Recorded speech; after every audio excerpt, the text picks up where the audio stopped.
आज मेरा श्री कृष्ण गौशाला के अंदर मैं गया हूँ। हरियाणा की बहुत अच्छी गौशालाओं में से एक गौशाला ये उकलाना की है और इसकी व्यवस्था भी बहुत उत्तम है। मैं पूरी टीम को साधुवाद देता हूँ। इसी प्रकार से यहाँ की अनाज मंडी के अंदर कार्यक्रम था। यहाँ 79वां गौशाला का वार्षिक उत्सव के रूप में कार्यक्रम रखा हुआ था। भव्य कार्यक्रम और गौ भक्तों की टीम इसमें लगी हुई है और अच्छा कार्य कर रहे हैं। गौ सेवा चेयरमैन होने के नाते कितना इम्प्रूवमेंट अब आप देख रहे हैं गौशाला में, क्योंकि अधिकतर जो गौशालाएं हैं वो दान पर ही निर्भर करती है, तो सरकार की तरफ से, आयोग की तरफ से कितना कुछ किया जाता है?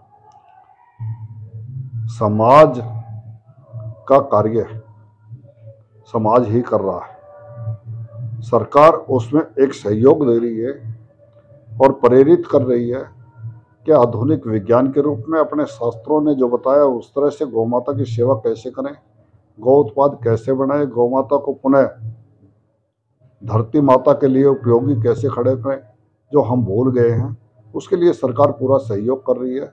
और माननीय मुख्यमंत्री जी मनोहर लाल जी 2014 में मुख्यमंत्री बने थे। हरियाणा में 215 गौशालाएं थी, 1,75,000 गौवंश था। आज हरियाणा के अंदर 635 गौशालाएं रजिस्टर्ड हैं और 4,60,000 गौवंश उसमें निवास कर रहा है। तो निश्चित रूप से सरकार सहयोग कर रही है। तो पिछले इन वर्षों में 8-9 वर्ष की अवधि में लगभग 3 गुना गौशालाएं और 3 गुना गौवंश गौशालाओं में आ गया है और फिर भी कुछ मात्रा में सड़कों पे है। और हमारा प्रयास है कि जल्दी ही इस गौवंश को भी संरक्षण दिया जाए और आगे संवर्धन किया जाए। गोवंश की बात की जाए, जो पहले बजट था वो लगभग प्रति गाय 1.5 रुपए के करीब बताया जा रहा था। अब आप कह रहे हैं कि उसमें बढ़ोतरी हुई है 11 गुना। फिर भी मान लिया जाए कि 11-12 रुपए प्रति गाय के हिसाब से अब बजट दिया जा रहा होगा, तो एक गाय का मात्र 11-12 हजार रुपए प्रतिदिन में कैसे गुजर बसर होगा? इसके अंदर 1.5 रुपये वाली जो बात कर रहे हैं, अपन 2 की करते हैं, 2 की करते हैं, भ्रामकता है। वास्तव में जैसे फूट एंड माउथ या मुख रोग आता है गायों में, या बुरसेला बीमारी है, या अन्य प्रकार की दवाई है, टैगिंग है, गौशाला के अंदर डॉक्टरों की व्यवस्था है, डॉक्टरों को दवाई देने जाना है, या अन्य प्रकार की कोई समस्याएं आती है उसमें भी सहयोग करती है, या नस्ल सुधार का संवर्धन का कार्य है, वो सब कार्य भी गौशालाओं को नगद अनुदान के अलावा भी दिए जा रहे हैं। और हरियाणा में गौशालाओं की बहुत व्यवस्थित तरीके से संभाल की जा रही है। ये मैं मानता हूँ कि जैसे हम भोजन करते हैं, भोजन के अंदर हम सब्जी भी खाते हैं, फल भी खाते हैं, रोटी भी खाते हैं। अगर सब्जी के अंदर नमक ना हो तो कैसा लगेगा, और कम हो तो कैसा लगेगा, और ज़्यादा हो तो कैसा लगेगा। तो सरकार उतना ही है कि स्वाद बहुत बढ़िया रहे और संवर्धन का कार्य हो, उसके लिए कार्य कर रही है। संरक्षण भी हो, संवर्धन भी हो, और उसके लिए अनेकों अलग रूपों में भी अनुदान दे रही है। गर्ग साहब, आपने बताया कि 3 गुना आज गौशाला बढ़ी है और 3 गुना ही गौवंश, तो फिर गाय की रक्षा और उसकी देखभाल कौन कर रहा है? क्योंकि जो घर में आप पालने की बात कर रहे थे, पाल कैसे रहे? बिल्कुल, जब ट्रैक्टर आए हमारे बैलों से खेती होनी बंद हो गई। हमने घरों में बैलों को रखना छोड़ दिया। पहले हम बछड़ा पैदा होता था तो घर में थाली बजाते थे, जैसे बेटा होने पे या परिवार में नया सदस्य आने पे करते थे, क्योंकि बैल बड़ा होगा ये बछड़ा और खेत में मेरे काम करेगा और भाई की तरह साथ देगा।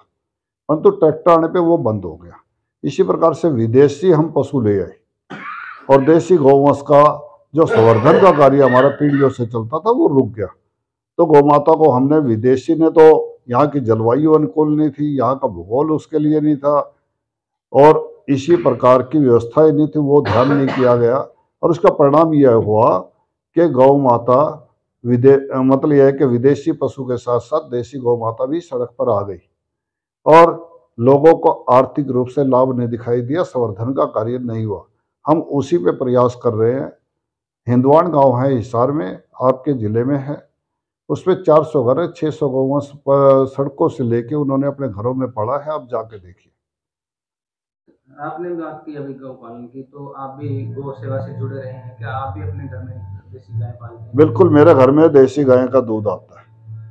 मेरे घर में इतनी व्यवस्था जगह की वो नहीं है कि मैं घर में रखूं, परंतु गौशालाओं में जितना एक गोपालक घर में समय लगाता है गौ सेवा का, उससे ज़्यादा गौ सेवा में मैं समय लगाता हूं, और निश्चित रूप से कई गुना लगाता हूं। और हरियाणा के अंदर 635 गौशालाओं की बात करते हैं, तो ज़्यादातर गौशालाओं में मेरा जाना हुआ व्यवस्था में रहा है, और मैं गौशाला में मेंबर भी रहा हूं, कार्यकर्ता के रूप में भी रहा हूं, सेक्रेटरी भी रहा हूं, गौशाला का प्रधान भी रहा हूं। उसके बाद गौ सेवा आयोग का मेंबर बनाया गया। लगभग 33 वर्षों से गौ सेवा में हूं, और माननीय मुख्यमंत्री मनोहर लाल जी ने अब गौ सेवा आयोग का मुझे चेयरमैन बनाया है। और चेयरमैन के नाते भी मेरे लिए दायित्व है, ये जिम्मेवारी है, मैं उसमें कर रहा हूँ। और मुख्यमंत्री जी ने 40 करोड़ का जो बजट था वो 400 करोड़ की घोषणा की, और 456 करोड़ रुपया हमारे गौ सेवा आयोग के उसमें आया है। उसकी हम व्यवस्था कर रहे हैं कि गौशालाओं में निश्चित रूप से एक अनुदान के रूप में जाए। परंतु मैं निवेदन फिर कर रहा हूँ कि सरकारी अनुदानों से या सरकारी सिस्टम से सभी व्यवस्थाएं नहीं हुआ करती। समाज के सहयोग बिना सभी अधूरा है। समाज भी उसमें उसी तरह से जैसे अब कर रहा है काम करे। सरकार गौ भगत आई है तो अब देना शुरू होगा। 5 लाख का बजट था 2014 में, और 1947 में देश आज़ाद हुआ था। आप अब देखिए कि पहले की सरकार कितनी गौ भगत थी, आज की सरकार कितनी गौ सेवा में लगी हुई है। और इसके लिए निश्चित रूप से एक भी गौ माता जब तक सड़क पर रहेगी, हम अपने अभियान को ना रुकने देंगे, ना हारेंगे, ना हारने देंगे, ना थकेंगे, ना थकने देंगे। दिन रात गौ भक्तों के साथ मिलकर सरकार का सामंजस्य बिठाकर हम उसकी व्यवस्था में दिन रात एक करेंगे, और इस अभियान को पूरा करके गौ संरक्षण का ये कार्य करके गौ संवर्धन पे लगेंगे। क्योंकि धरती माता को जो अन्न वो चाहिए भोजन, तो गौ माता का गोबर ही है, गौमूत्र ही है। उसको लेके वो जैविक अन्न उपजाए, उस पर भी हम काम कर रहे हैं। गौ उत्पाद अन्य प्रकार से, जैसे डीएपी का बता रहा था मैं कि फॉस्फेट रिच ऑर्गेनिक मैन्योर हमने बढ़ाया, धोबी के अंदर फैक्ट्री लगी।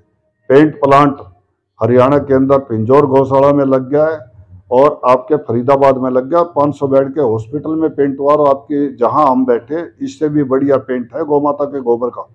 इसी प्रकार से बैलों से बिजली का है, बैलों से गोबर से गमले का है, धूप का है, अगरबत्ती का है, गौ माता के दूध से उत्पाद का है। इन सब चीज़ों पे संवर्धन के कार्य में भी हम लगे हुए हैं, और नस्ल सुधार पे एम्ब्रियो टेक्नोलॉजी पे भी लगे हैं। हिसार के अंदर लुआस यूनिवर्सिटी के अंदर 10 बच्चे एम्ब्रियो टेक्नोलॉजी से आए हैं। उसमें 2 किलो वाली गाय से 10 से 12, 15 किलो 18 लीटर की बछड़ी पैदा होती है, और उस बछड़ी से जब वो 3-4 साल बाद बड़ी हो जाएगी, तो मेरे ख्याल से गौ माता सड़कों पे नहीं रहेगी, घरों में बांधेंगे। इसीलिए घरों से निकाला है कि वो 2 लीटर, 3 लीटर, 1.5 लीटर दूध देती है, खाती ज़्यादा है। मनुष्य आर्थिक हो गया है, आर्थिक पर। गोवंश की बात की कि सड़कों पर जब तक रहेगा तब तक उसके लिए कार्य किया जाएगा। पहली सरकार बीजेपी की आई, गोवंश का नाम लेकर के बढ़े, उसके बाद दूसरी टर्म भी लगभग समाप्त होने को है।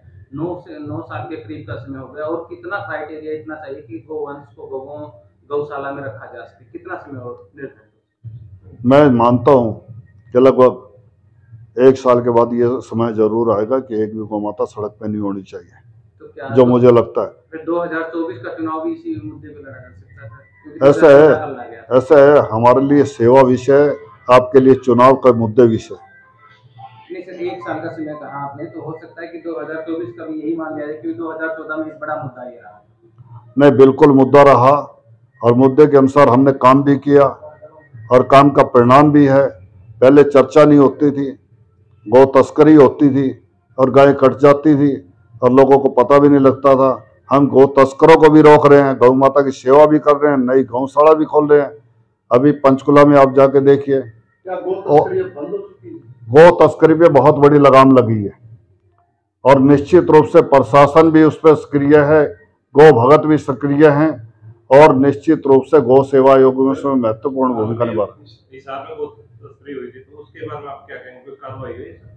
कौन सी बात कर रहे हैं आप? अभी पीछे 2 महीने पहले की बात है हिसार के। बिल्कुल कार्रवाई हुई, एफआईआर दर्ज हुई है और प्रशासन अपना काम कर रहा है। और मेरे पास पुलिस विभाग की हर महीने रिपोर्ट होती है, कितनी गायें पकड़ी गई, कितने तस्कर पकड़े गए, कितने तस्करों पे मुकदमा बना है, कितनी गाड़ियां पकड़ी गई हैं और कितना गौमांस पकड़ा गया है। एक भी गौ तस्कर को बख्शा नहीं जाएगा। और निश्चित रूप से जब ये एक, मैं मानता हूं कि जब एक धर्म की मान्यता है कि गौ माता है, तो माता का अपमान नहीं होने दिया जाएगा। और गौ तस्करी करने वाले या गौ माता का अपमान करने वाले बख्शे नहीं जाएंगे। प्रशासन और कानून अपना काम करेगा और उसके लिए हमारी सरकार सक्रिय है। सर, अनुदान की घोषणा तो की जाती है लेकिन समय पे नहीं पहुंचता, तो गौशालों में गौ संभालने के लिए बड़ी समस्या होती है, इससे क्या करें? हरियाणा के अंदर आप किसी भी गौशाला में जाके पूछिए पिछले साल आपके खाते में अनुदान आया कि नहीं आया, जो रजिस्टर्ड है, और फिर आप मेरे से बात करिए। एक भी गौशाला आपको ऐसी नहीं मिलेगी जिसके खाते में अनुदान आया हो, वो अनुदान ना आया हो और जो रजिस्टर्ड हो। इस गौशाला में भी लगभग पिछले वर्ष में 20 लाख रुपए का अनुदान आया है और 3 किस्तों में आया है। जनवरी में आया है, मार्च में आया है, अप्रैल में आया है। और उसको आप इनसे निकलवाइए और देखिए कितने कितने का आया। और अब जो 6,42,000 की घोषणा की है वो 2-3 दिन के अंदर इनके खाते में पहुंच जाएगा। मैं उसको रिकमेंड करके यहाँ जब बैठा हूँ आकर, और इसी प्रकार हरियाणा की बाकी गौशाला में होगा। ये नहीं है कि पहले 5 लाख रुपए का चेक आया करता या 2 लाख का आया करता और 200 चक्कर हुआ करते और बाद में लेने के लिए हुआ करते, पहले घोषणा के लिए। पिछली सरकारों में वो था। इस सरकार ने नियमानुसार काम किया है, व्यवस्थित कर रही है और सभी कामों में अच्छे काम कर रही है। आज हम हाईवे की बात करें या अन्य व्यवस्थाओं की बात करें, बहुत सुधार आया। समाज भी इस बात में मानता है। हमारा अंत्योदय का कार्यक्रम है, हम समाज के अंतिम व्यक्ति को सबसे पहले सहयोग करेंगे, उसके बाद जो जो आगे बढ़ते जाएंगे हर व्यक्ति का सहयोग करेंगे। सबका साथ, सबका विकास और सबका विश्वास, प्रधानमंत्री जी का नारा, उसको साकार कर रहे हैं। जो जर्सी नस्ल की गाय होती है उनको गौशाला भी नहीं देती, और जो मुख्य मुद्दा ये रहता है उसके लिए क्या है? हाँ, हमने एक गौवन योजना शुरू की है पंचकुला के अंदर, हमने उसकी शुरुआत कर दी है। हमने लंपी स्किन बीमारी आई, राजस्थान में लाखों की संख्या में गौवंश मरा। पंजाब के अंदर भी बहुत बुरी स्थिति हुई, अन्य प्रदेशों में भी हुई। परंतु हरियाणा के अंदर मुख्यमंत्री जी ने हाई लेवल मीटिंग बुलाई। 3 दिन के अंदर बाई एयर 19 लाख गौवंश से 20 लाख टीके मंगवाए गए और 7 दिन के अंदर ही हरियाणा में जिन गौवंश में बीमारी नहीं आई थी उनमें लगाया गया, जो घरों में थी उनमें भी लगाया गया। बहुत ज़्यादा बीमारी के अंदर बचाव हुआ, जो अन्य प्रदेशों में त्राहिमाम था, हरियाणा में नहीं हुआ। और गौ सेवा आयोग ने उसमें बहुत महत्वपूर्ण भूमिका मुख्यमंत्री जी के आदेशानुसार निभाई। और अब हमारी योजना यह है कि गौवन की जो योजना जो आप पूछ रहे हैं, कि हमारी योजना है कि जितना विदेशी गौवंश है, नंदी है, उनको अच्छी तरह से रख रखाव के साथ, जैसे प्राकृतिक रूप से लायन सेंचुरी के अंदर शेर रहते हैं या अन्य बर्ड सेंचुरी में जीव रहते हैं, उसी प्रकार से गौ माता के लिए गौवन तैयार किए जाए। हर जिले में एक की योजना हमारी है और उसमें सारे उन गौवंश को रखा जाए जो, या उनको रखा जाए जिसको आप बता रहे हैं कि विदेशी जर्सी की बात कर रहे हैं, और उनकी व्यवस्था हो कि उनका जीवन यापन ठीक से हो और वातावरण में हो और गौशालाओं में संवर्धन और संरक्षण का कार्य हो। अभी पशु मेला लगा था हिसार में, वहाँ पर कृषि मंत्री जी भी आए थे। वहाँ पर आपके क्षेत्र जिला हिसार की बात करूँ तो एक गौशाला ऐसी थी जिसकी गौ ने प्रथम स्थान हासिल किया है। तो ऐसी गौशालाओं को कोई विशेष रूप से भी अनुदान देगी, क्योंकि उनकी एक मेहनत अलग से दिखाई पड़ती है। बिल्कुल, पावड़ा गाँव का ये जिक्र। बिल्कुल। अब एक पावड़ा की बात कर रहे हैं आप, हरियाणा के अंदर कई पावड़ा गाँव हो गए।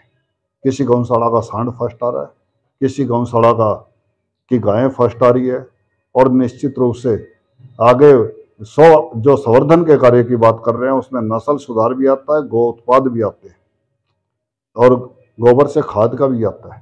हम उस पर काम करें कि गौशालाओं को एक उन्नत, जैसे फैक्ट्री में कार्य होता है या उद्योग में कार्य होता है, उसी प्रकार से गौ माता के गोबर से, गौमूत्र से, दूध से और अन्य जो भी मिल सकता है उससे हम संवर्धन का कार्य गौशालाओं में करवा रहे हैं, जिससे कि बात यह कि वो सामान बिके और उससे समाज के अंदर लाभ मिले और गौशालाओं को पैसा मिले, गौशाला को चंदा मांगने की जरूरत ही ना रहे। ये सर एक राजनीतिक सवाल भी करना, उनसे विधानसभा क्षेत्र से आपका मूड है या हाईकमान का मूड है 2024 में आपके कंधों पर, मतलब विधानसभा की उस टिकट के रूप में जीतने?